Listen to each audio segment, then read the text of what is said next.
Өмірдің ақ пен қарадан тұратынын бәріңіз де жақсы білесіздер. Әрдайым алдыңыздан ақ күн туа беруі мүмкін емес. Өмір болғасын қуаныш пен қайғының қатар жүруі заңды. Осындай кезде қуанғанда, бірге қуанып, жылағанда жаныңызға жұбаныш болатын жандардың болғаны қандай жақсы.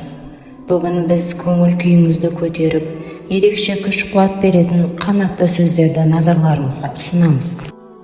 Ақшаға сатып алатын заттар өмірдің ғажабы бола алмайды.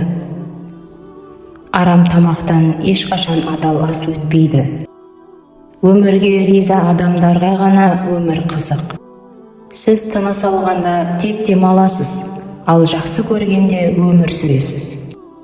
Егер әрдайым асығып жүрсеңіз, бір кереметті өткізіп алуыңыз мүмкін. Ештеңені жүрекке жақын қабылдамаңыз.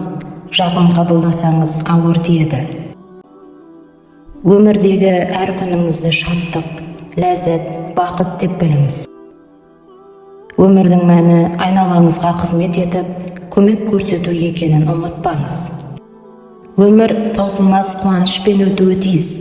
Қандай жақсы болса да мойымауға тырысыңыз.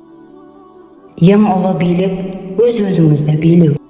Адамды жылытатын да, жұбататын да сөз. Көңіл күйіңіз болмай, басыңызға күн туған кезде осы айтылған қанатты сөздерді еске алыңыз. Бұл сөздердің сізге де, достарыңызға да көмегі тиетініне кәміл сенімдіміз.